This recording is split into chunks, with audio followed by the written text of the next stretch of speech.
vielen Jahren und eine Generation später hat sich ihre Familie im Gebiet von Tinis in Oberägypten neu niedergelassen.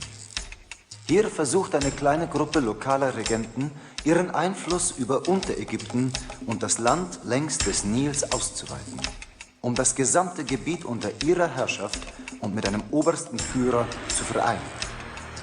Wenn Tinis zu einer blühenden Stadt wird, wie sie noch nie gesehen wurde, wird niemand mehr den Wert der Tinitischen Föderation bestreiten und die Oberherrschaft dieser Regenten über Unterägypten und die anderen Teile, die um die Macht wetteifern, ernsthaft in Frage stellen. Das bedeutet, dass der Bevölkerung Unterhaltung geboten werden muss und prächtige Tempel zu Ehren der Schutzgötter der Region errichtet werden müssen. Um eine Stadt dieser Größe aufzubauen, benötigen sie beträchtliche Geldmengen. In Tinis finden sie reiche Goldadern. Diese auszubeuten, muss ihr oberstes Ziel sein. Hallo, herzlich willkommen zu meinem Let's Play Pharao. Ich bin euer Dominus und wir spielen die Kampagne Tinis, die Anfänge der Zivilisation. Nun sollen wir 10 bessere Häuschen entwickeln lassen und Gold fördern. Und so wie es aussieht, werden wir wohl in dieser Mission das erste Mal Unterhaltungseinrichtungen bauen können und unsere Götter mit Tempel huldigen. Ja, dann schauen wir mal direkt in die Karte.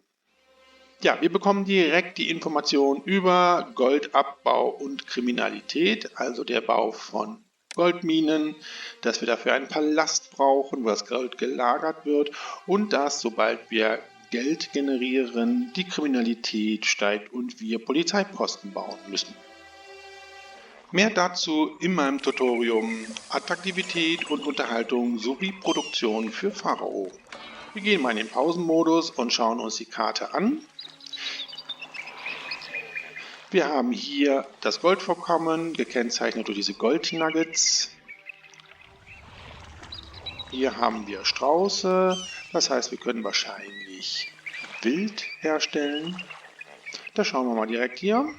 Gebäude für Landwirtschaft und Nahrungsmittel. Ja, da können wir den Jagdhof bauen. Bei den gewerblichen Gebäuden haben wir als Rohmaterial natürlich die Goldminen. Und bei den öffentlichen Einrichtungen können wir jetzt den Polizeiposten und den Dorfpalast bauen.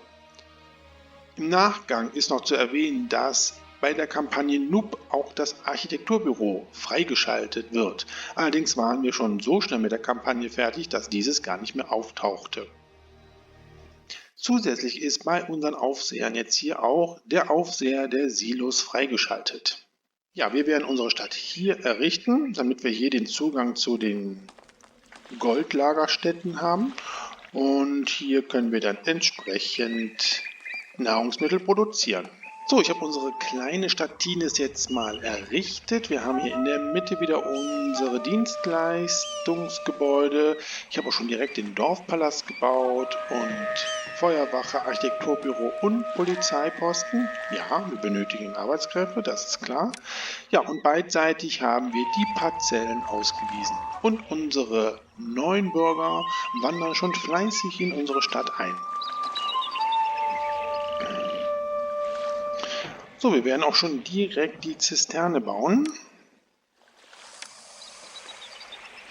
damit sich hier unsere Gebäude weiterentwickeln können. Ja, und nun bauen wir die ersten Goldminen. Achtet darauf, Goldminen sind recht teuer. 300 Deben kostet eine Goldmine. Dann bauen wir mal 2 Stück und verbinden diese. Ja, und hier geht es dann weiter raus, damit wir hier auch noch Goldminen bauen können. Dann errichten wir hier jetzt noch eine Feuerwache und ein Architekturbüro. Ja, und jetzt kann man sehen, wie hier das sehr nett animiert ist, wenn in den Minen halt gearbeitet wird mit diesem Schimmer im Stollen. Das finde ich sehr schön gemacht. Ja, und jetzt sehen wir, wie der erste Karrenträger mit den Goldbarren zu unserem Palast geht. Eine Ladung Goldbarren füllt unsere Stadtkasse mit 100 Deben.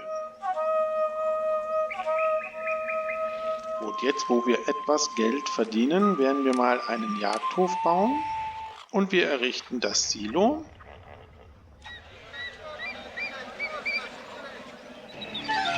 Ja, und das erste Wild ist jetzt in unserem Silo eingelagert. Dann können wir jetzt den Basar bauen.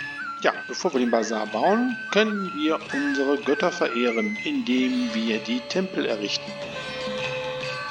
Hier wird nochmal alles erklärt und beschrieben. Mehr dazu im Tutorium Religion für Pharao. Ja, hier können wir jetzt die Schreine, Tempel und den Festplatz errichten. Und natürlich haben wir den Aufseher der Tempel. Und wir haben nur eine Gottheit, die wir huldigen können, nämlich Bast, die allerdings erzürnt ist. Das heißt, wir sollten relativ schnell einen Tempel errichten dafür.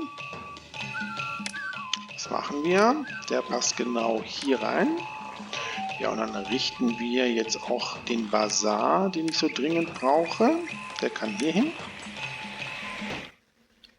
Ja, und nun geht es weiter mit den ersten Unterhaltungseinrichtungen.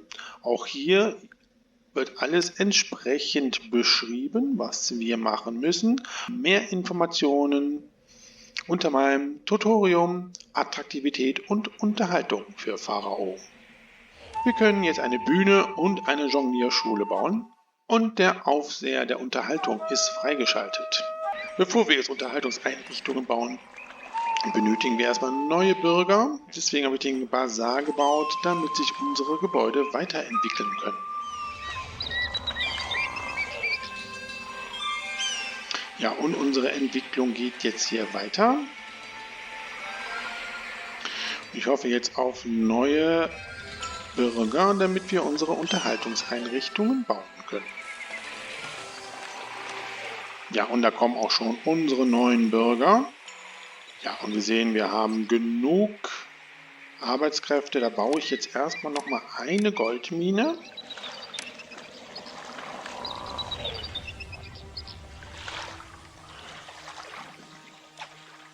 Ja, und dann können wir die Bühne errichten. Die kann hier hin. So, sehr schön. Und die Jonglierschule, die kommt dann jetzt hier hin. Sehr gut. Ja, und dann können wir noch hier 2 Schreine bauen. Ja, das sieht doch ganz schön aus. Ja, und wir haben die Entwicklung zu den besseren Häuschen. Schauen wir mal, ob wir genug bessere Häuschen jetzt entwickeln lassen können. Jawohl, damit ist die Kampagne abgeschlossen und wir schauen mal, wie es weitergeht. Ausgezeichnet. Sie haben in diesem erbarmungslosen Klima die erste echte Stadt errichtet, sich um die leiblichen und geistigen Bedürfnisse der Bürger gekümmert und der Tenitischen Föderation geholfen, das geteilte Land zu vereinen. Ja, damit ist die zweite Kampagne der prädynastischen Zeit abgeschlossen. Als nächstes geht es weiter mit Pervadut. Bis dahin sage ich Tschüss, euer Dominus.